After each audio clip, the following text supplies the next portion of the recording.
Testing 1, 2.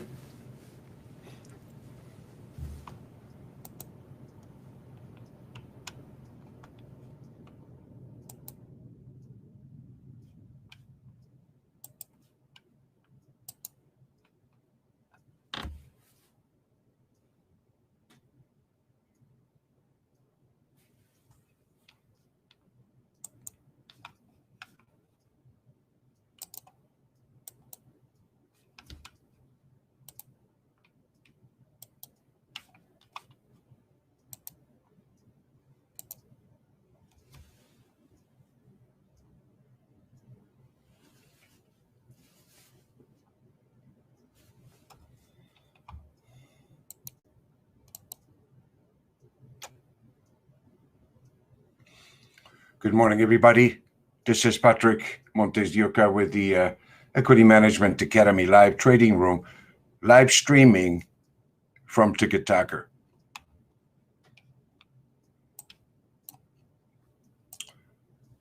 Let's jump right into the gold market here today with gold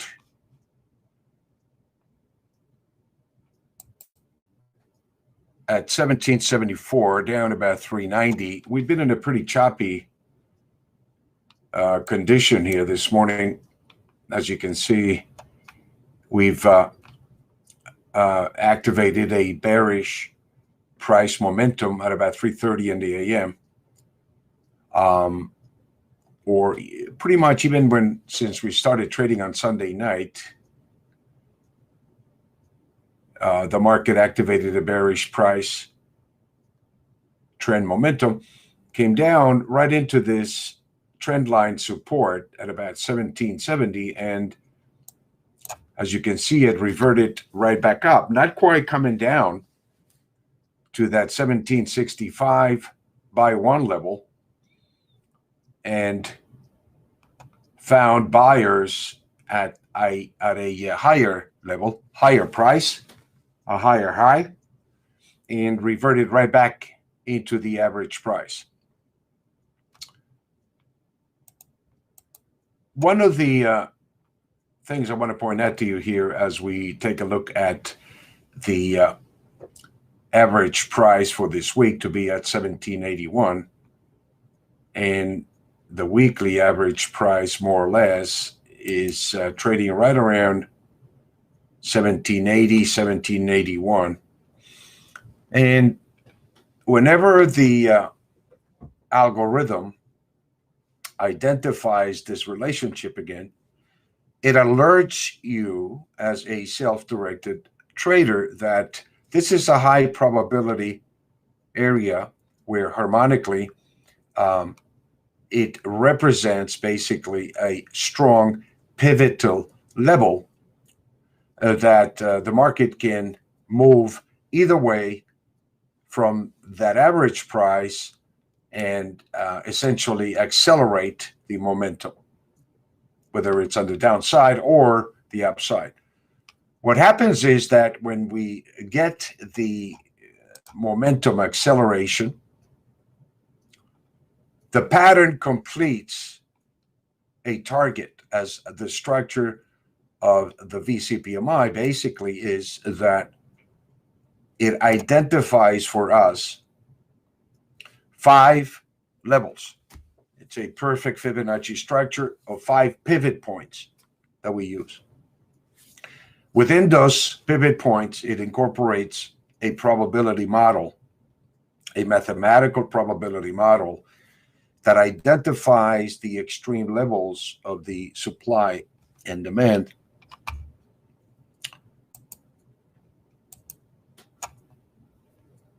at its extremes.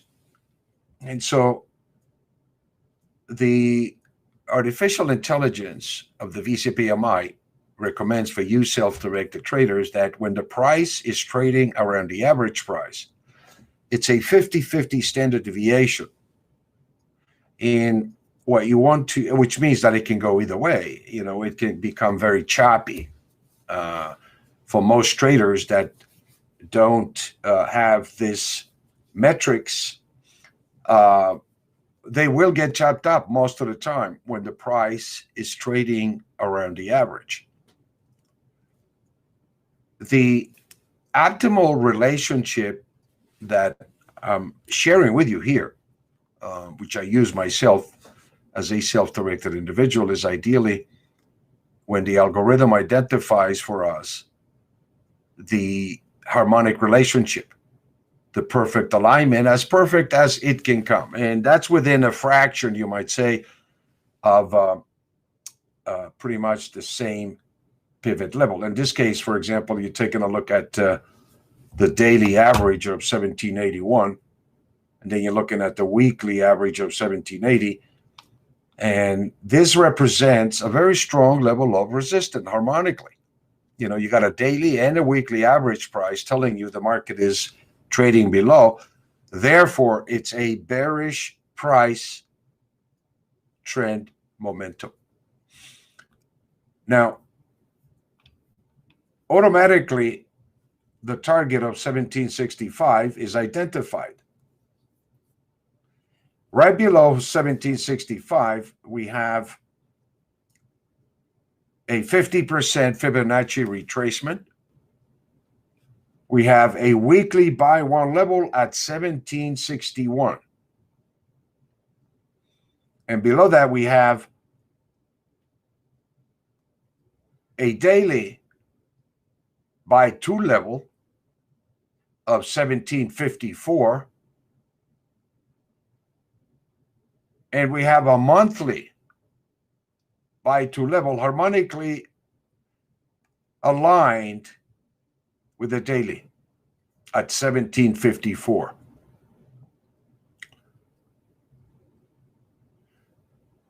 And right below it, we have the weekly buy two level of 1745. Now, as a self-directed individual, and this is pretty much the AI that was written in C++, an easy language, which tells the robot that,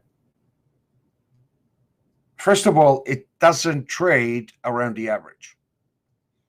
It simply lets the market identify the extremes of that supply and demand that I want as a trader take advantage of. I don't really care about the fundamentals. I'm not concerned about trading the fundamentals because they are completely out of whack to what the market is doing. And so the VCPMI eliminates that chatter. It eliminates those fundamentals that are contrary pretty much or counterintuitive to what the market should be doing.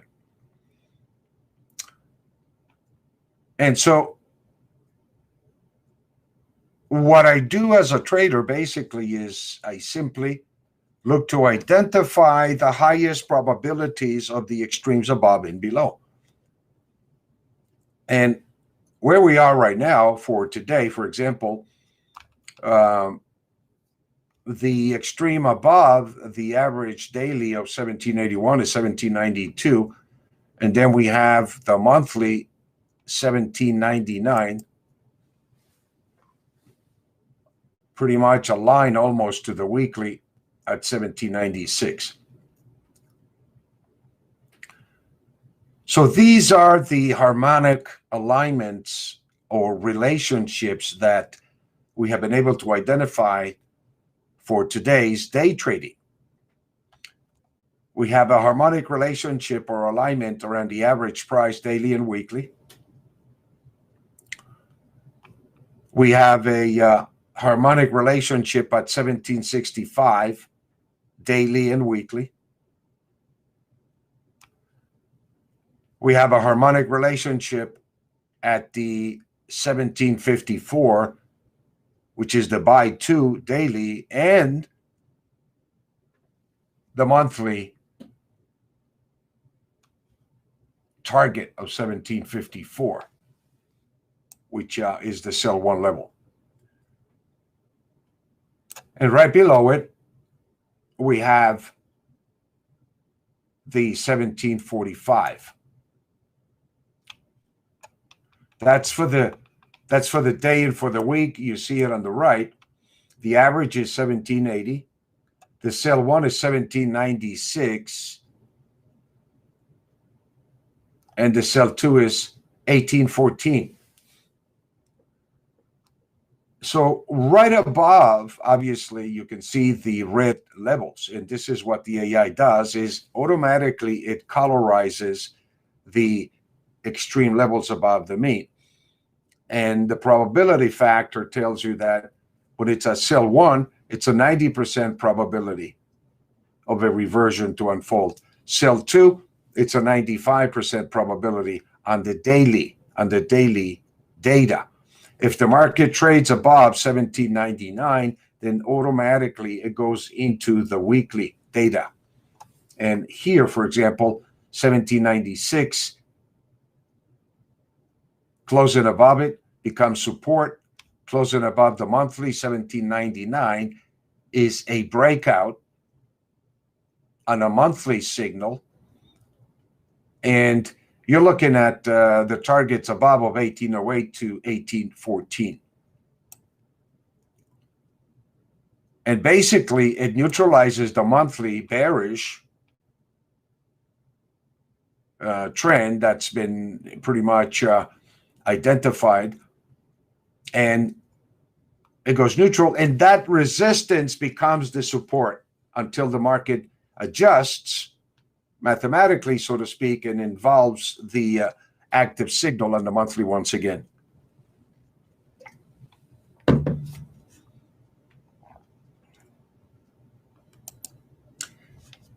So this metrics, this trading tool, this GPS, which is what I really identify it as, it gives me an idea when I want to go trading, you know, what the structure is for the day, what the structure is for the week. And then the AI tells me if you find the harmonic alignment, those are the highest probability levels for you to identify your trade. And the AI, of course, tells you on the average, don't trade. But if the price reaches up to that sell 1 level, the first time it completes the previous pattern and it goes neutral. And it may rise, it may continue to go up to that sell 2 level, but those trades become very low probability trades. Anything above the sell 1 to the sell 2 are basically the lowest probabilities to enter a trade. If you buy from sell 1, you're looking at a 10% probability in your favor as opposed to a 90% against you. And if you buy from sell 2 level, then you're looking at a 95% probability against you with a 5% probability on your favor. So you, as a self-directed individual, want to identify the highest probability trades, you know, unless you trade off the seat of your pants, really, and you follow every tick up and down, which probably will not last very long for your account.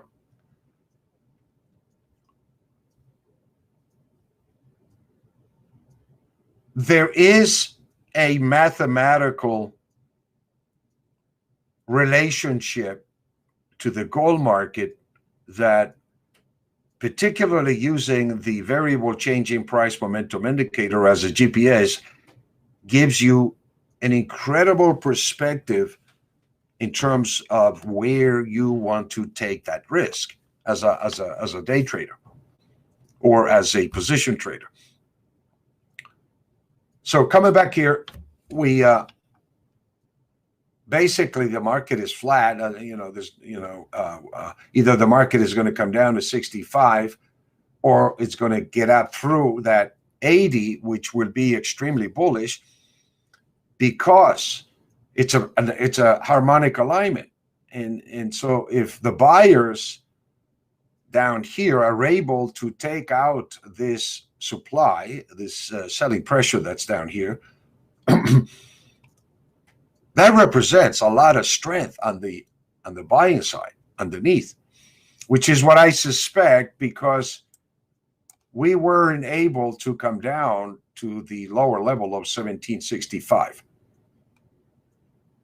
So if we take out the 1780, 81, it's going to put the price trend momentum bullish. Okay, so let's see what the market does, and let's just follow the pretty much the wave patterns that the market wants to identify. Excuse me. In terms of silver, it's the same principle in terms of the structure. The difference is obviously the data provides the specifics for that data. In this case, silver, the daily average price is 26.15. And what you see here is the weekly average price at 26.15. And the market is trading above that average price, which is extremely bullish. This is a harmonic breakout from the trend, daily and weekly, activating a bullish price trend momentum, and automatically it activates the levels above. Let me double check the weekly numbers here. I want to make sure that that we have those numbers properly corrected, or updated, I should say. So bear with me here for a second.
I'm updating the daily information here.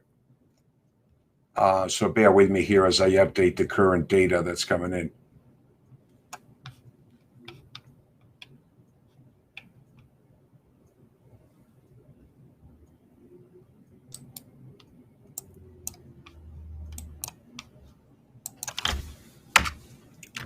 The data changes for the daily on a daily basis.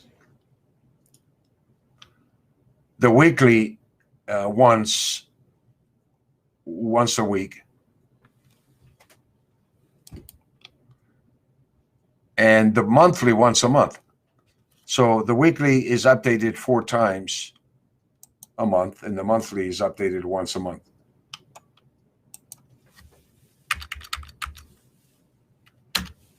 And basically, the data that we use is integrated into the weekly and the monthly, and that's pretty much what I consider the harmonic relationships. I look for the harmonic relationships of the different trends.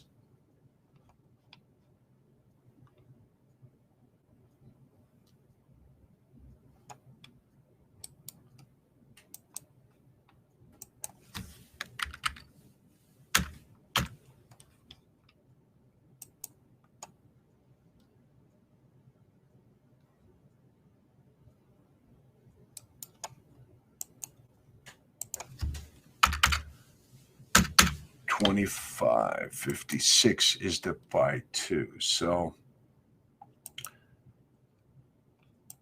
I use pretty much a couple of charts simply to, number one, teach, and the other one for me to analyze the market and also obviously trade. But here are the numbers that we have for today, and it pretty much matches the harmonic relationship on this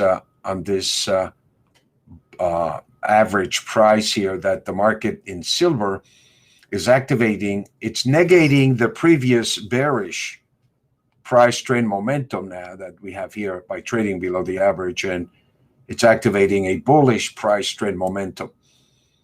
And this is the momentum. This is a momentum play. So if you're a momentum trader, this identifies for you the momentum of the market. And what the VCPMI does is it identifies the price trend momentum with a specific target in mind, and that's 2638.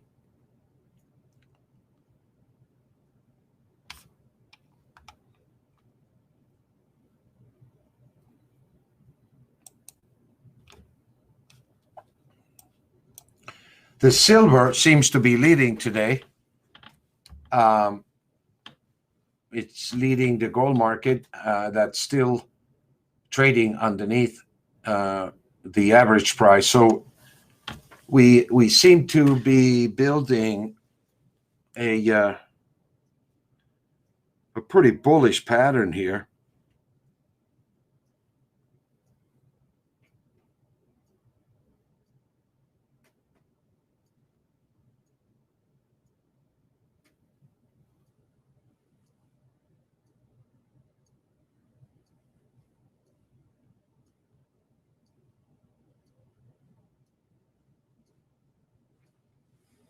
And if we get through on the gold above 1780.81, it's going to negate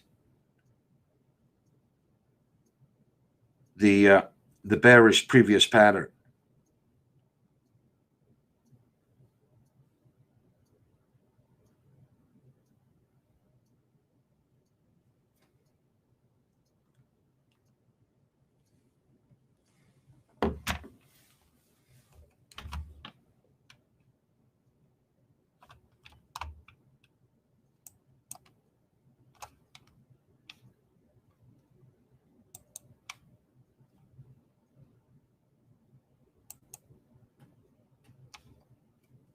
The silver obviously trading above the average price has triggered the bullish price momentum initially.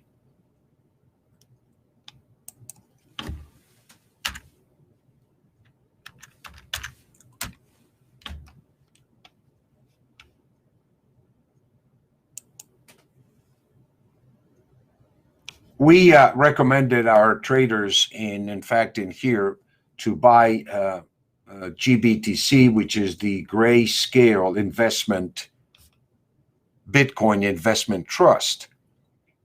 And it's sharply higher this morning,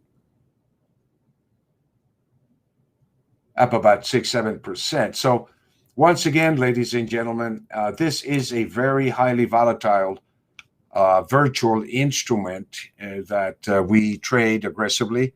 We've been getting more involved with this instrument as it provides the volatility, or it provides the ingredients that we need in order to make a trade. And the VCPMI,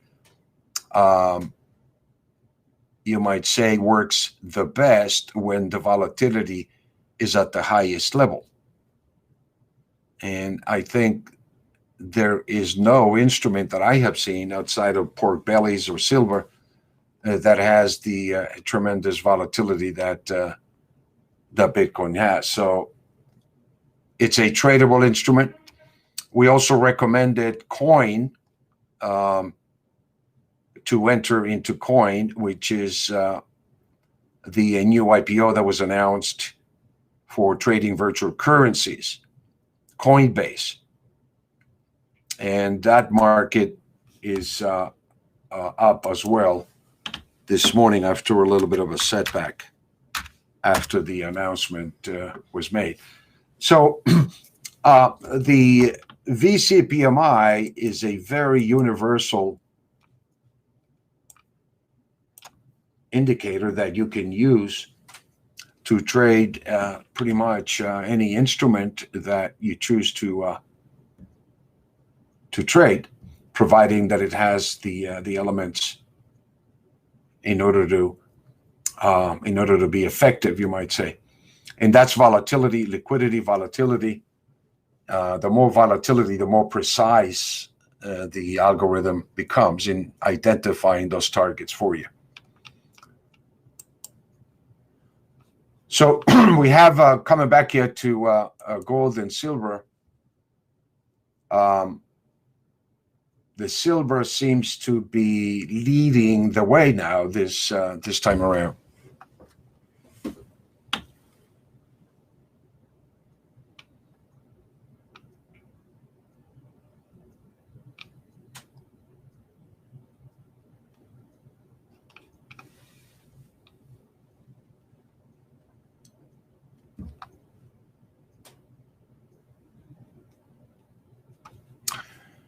For the last few weeks here, I've been focusing more on trading gold, silver, and pretty much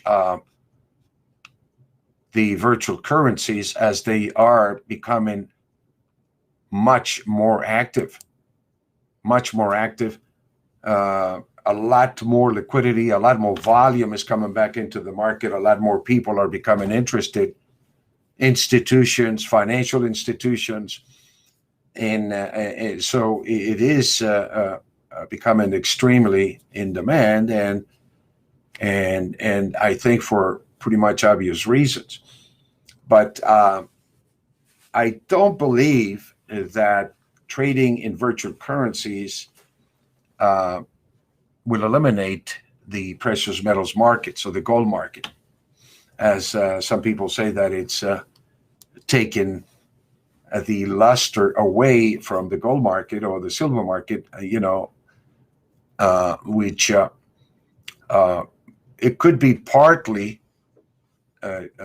true, but nevertheless, the market is still very, very small in comparison to the gold or the silver market. I think you're looking at about $1 trillion in Bitcoin. And you're looking at, $13-14 trillion here in terms of the gold market.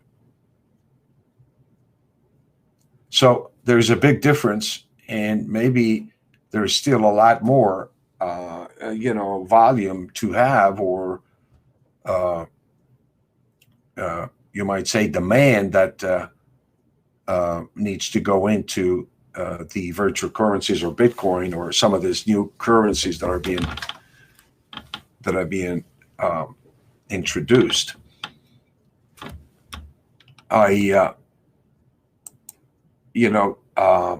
Particularly my choice for trading are right now GBTC and coin, but they are very volatile. So you want to take that into consideration based on your profile. And I think the virtual currencies, regardless of the volatility, what you want to do is you want to buy and hold, and possibly add to any corrections that the market gives you as an opportunity, because I do believe that we're going to be moving much higher. There is something that I believe is very kind of resonant, so to speak, in the marketplace, as far as I'm concerned, that I'm trying to wrap my head around, and that is essentially that when you think about the tremendous amount of increases that we have seen on real estate, for example, globally, worldwide, the real estate markets on a global basis has picked up an incredible amount of equity, across the board, globally, when it comes to real estate, outside of some obviously commercial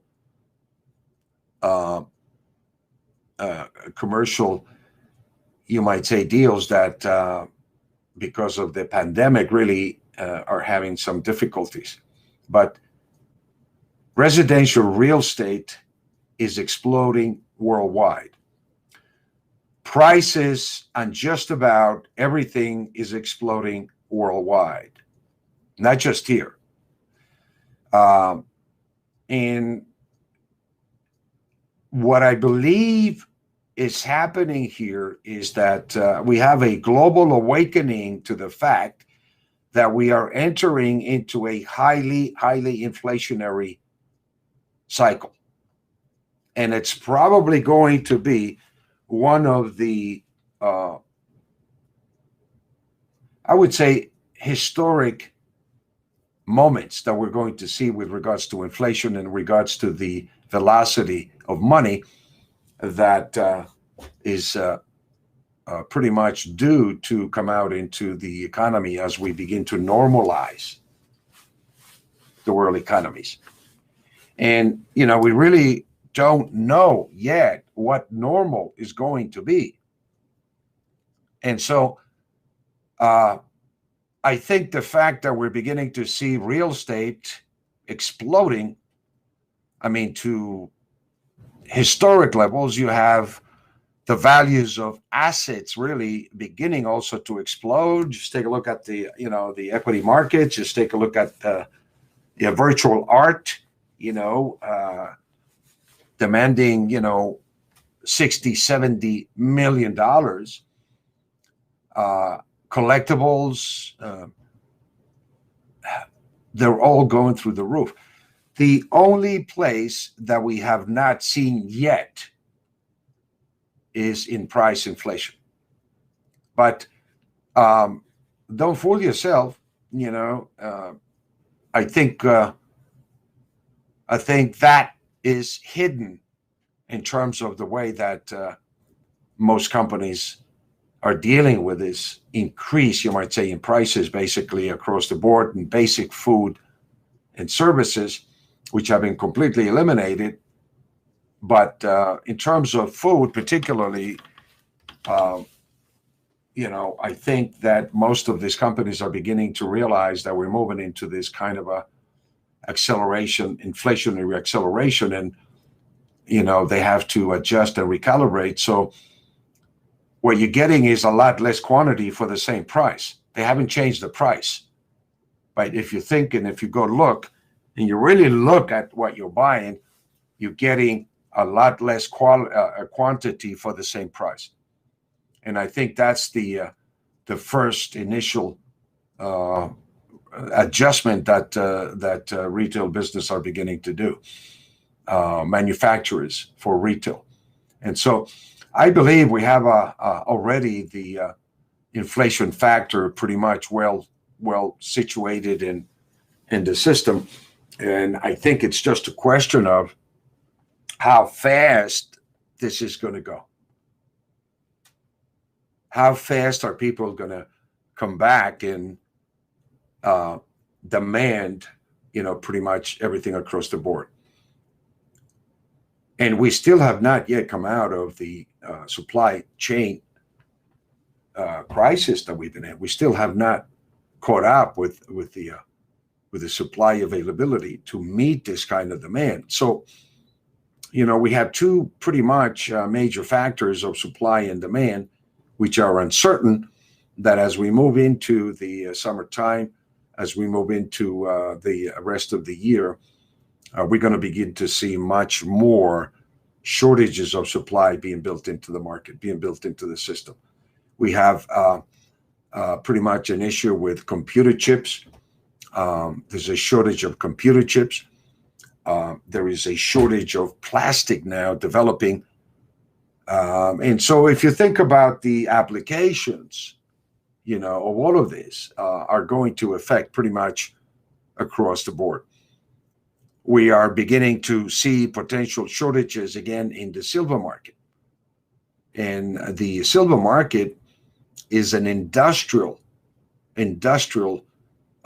commodity. It's an industrial product that is used in various different industrial applications, medicinal applications, medical applications, electricity, and a lot of these companies, technology, companies, are experiencing a problem in obtaining, I believe, the large quantities that they need. And the problem is that they can't afford to come into the market and show that card. Because if we begin to see that there is stress building up from the industrial side of demand, then prepare yourself for one of the most explosive moves in the silver market that we have ever seen in the history of this market. And I don't mean to exaggerate that. When you put into place the factors that we're dealing with, which are historic, nobody really knows how to deal with this because nobody's been in this situation before.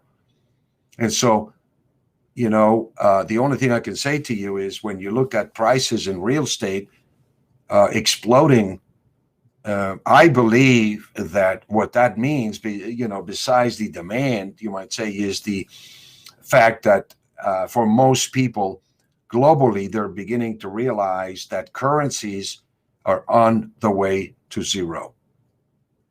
And you don't want to own fiat currencies as we have this tremendous implosion of currencies being devalued as a consequence of all the stimulus that needs to come into the system.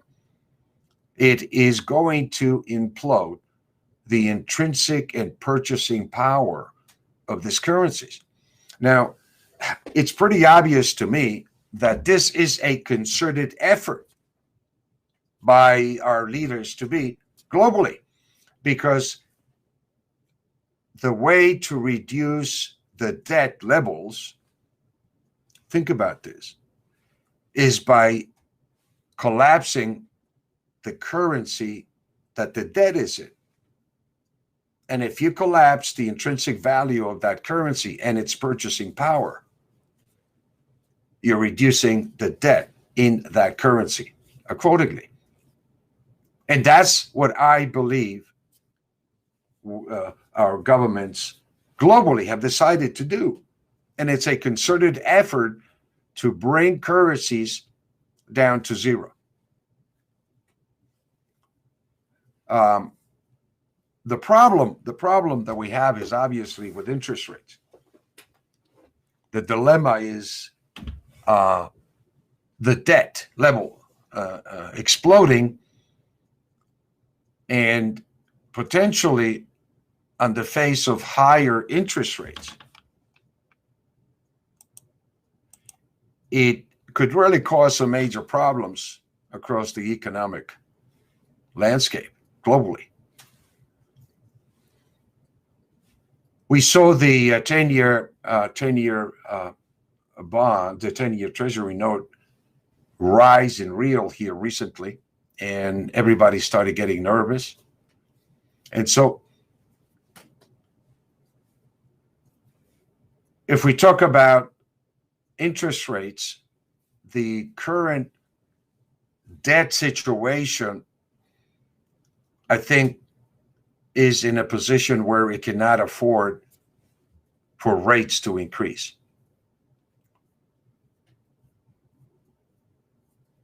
And I believe what's going to happen here particularly is that as we enter into this new economy and we begin to see the velocity of money, and we begin to see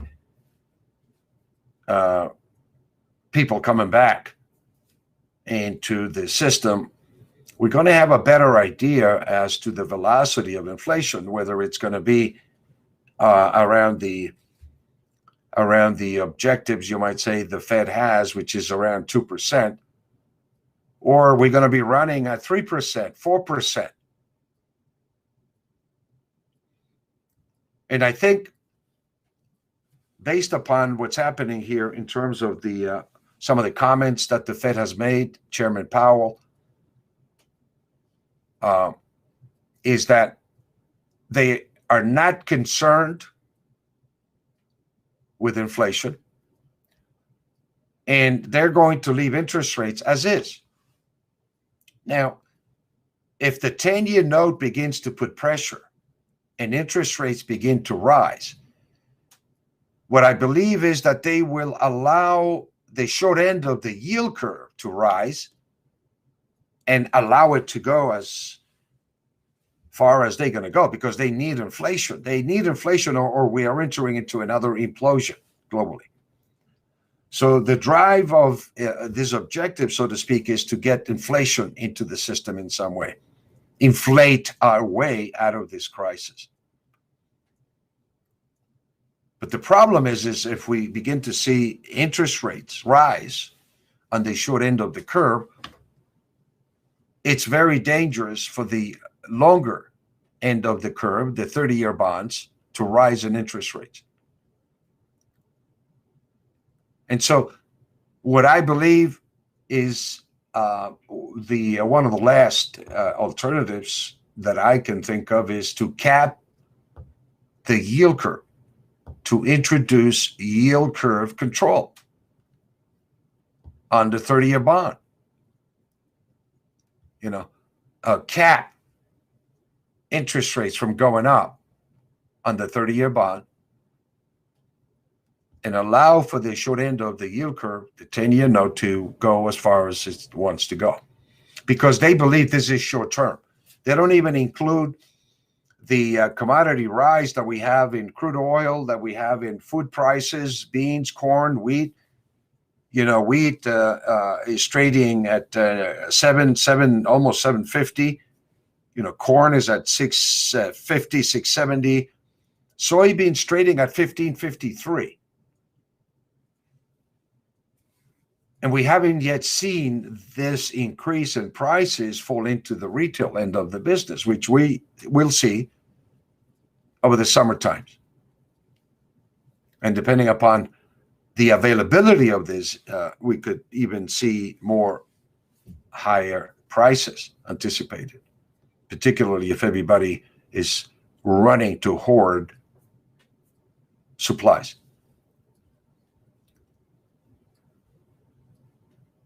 So what I believe here is that in terms of the gold market, coming back to the gold market here, is that even though we have seen this aberration in price since August of last year, after we made the high of 2,089, this whole 7-month correction has been simply a consolidation.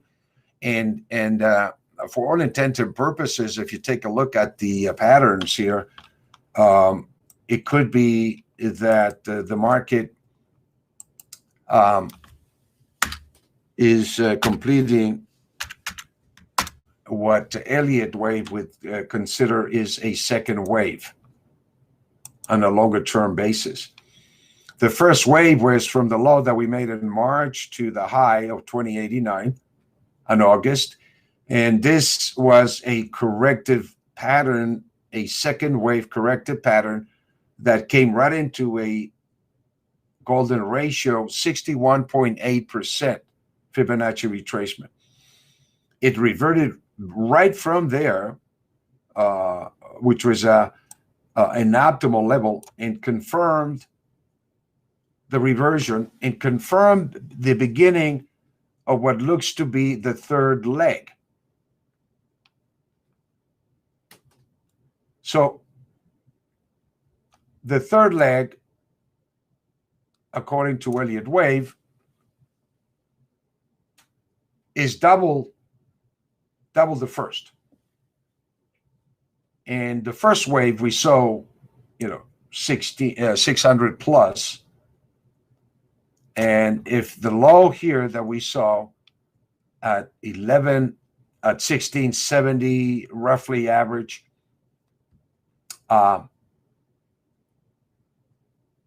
you got at least a projection of $1,000 leg target on the upside. So that would put it at 2670, 2700 on the big picture for the gold market.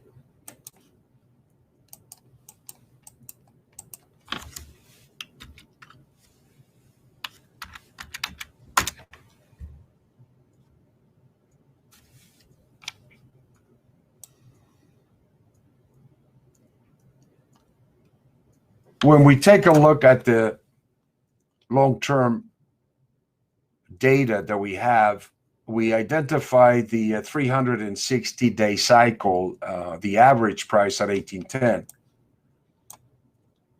And we again reverted back from this golden ratio number, and we are almost approaching the target of 1810, which is the 360-day average. And so close and above this average of 1810 here, it validates pretty much a breakout in the market. And it points to the initial target that we established back in September of 2020 of 2164, which was the beginning of this cycle pattern.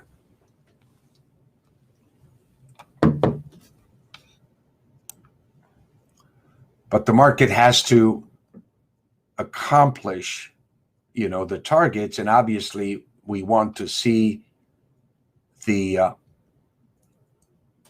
demand go through these levels here. What we're looking at here is the daily chart, and we're looking at the market coming down from that monthly 1670 trigger point that was tested a couple of times. And it has completed the sell 2 monthly target almost here of 1799. 1798.10 was the high here. And so it was made on 422. And so we are in this bearish little pattern here that if we're able to get through, not only in terms of the VCPMI targets, but also the Fibonacci trend line resistance that you see this line here coming down. And if we close above this, we're pretty much moving into the right momentum of the market that by closing above 1810 is going to accelerate the bigger price trend momentum all the way up to 2164. It would completely open up that target of 2164. And so far, it looks like it's building the pattern that is needed in order to challenge those targets.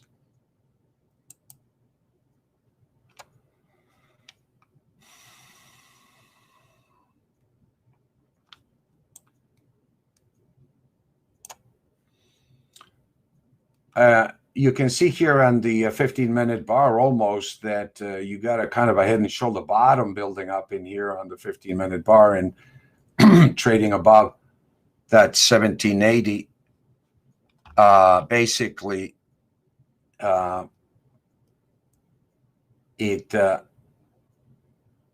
validates once again the bullish price trend momentum.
Big move happening here on the virtual currencies, on Bitcoin, on Coinbase.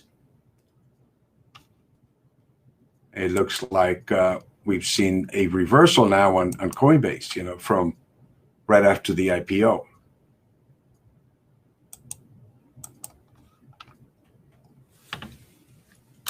A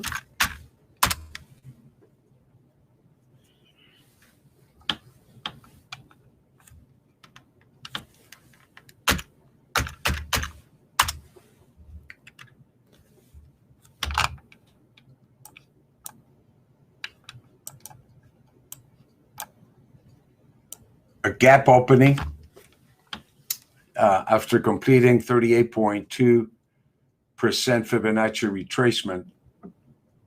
Huge gap opening. So continue to hold on, obviously, your virtual asset, and continue to trade the metals here, because I believe that most of the money that is looking for an alternative, you might say, hedge to the US dollar are basically, gold. For thousands of years, it's been God's money, so to speak, whenever we've had issues with the monetary system.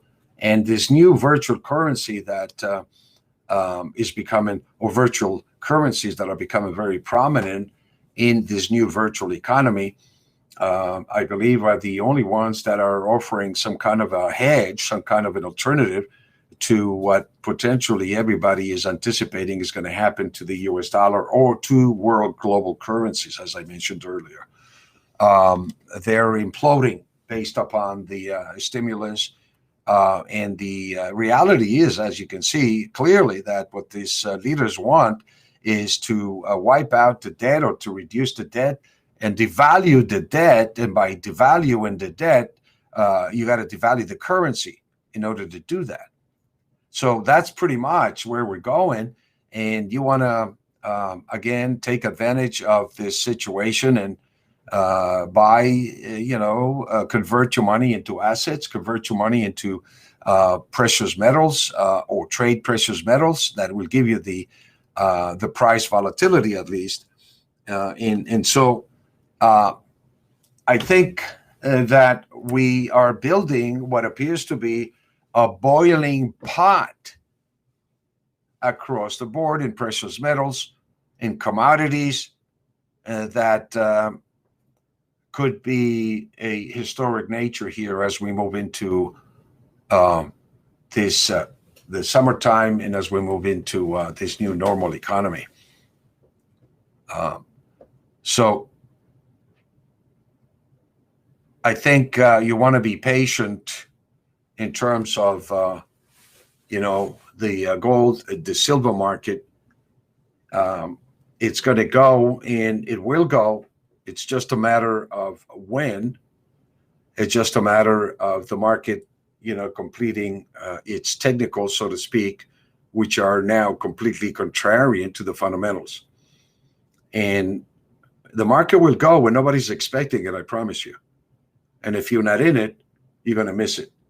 So make the commitment in terms of the market that you want to trade. Take a position and be patient, because I think you're looking at assets in commodities, assets in precious metals that are offering still a tremendous, tremendous value, particularly for the silver market. It's undervalued to all other assets out there, not to mention Bitcoin. So continue to hold on to your core position, and let's just follow the little brick road and let the VCPMI guide us.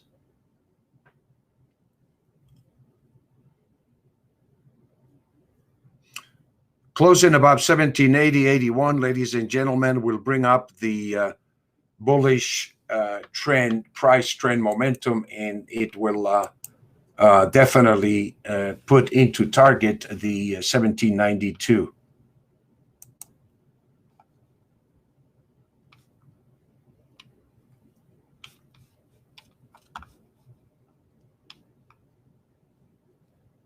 $1792 is the sell one level, and $1799 is the sell two level.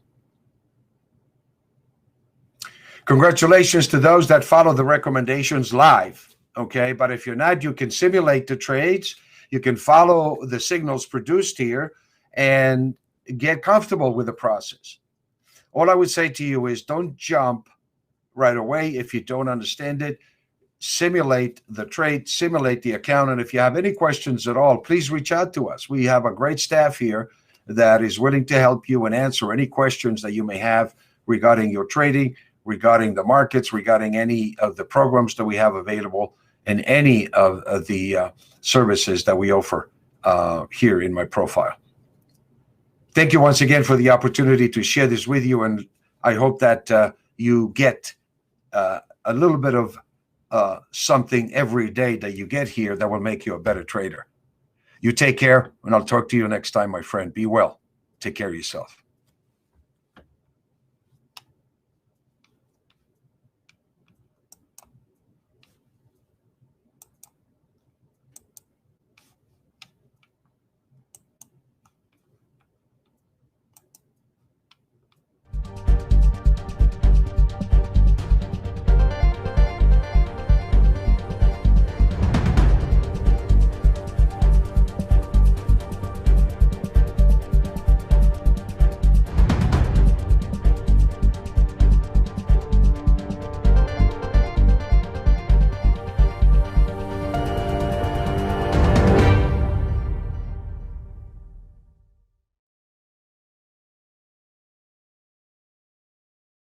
The risk of loss in trading commodity interests can be substantial. You should therefore carefully consider whether such trading is suitable for you in light of your financial condition, and considering whether to trade or to authorize someone else to trade for you. Past performance is not necessarily indicative of future results.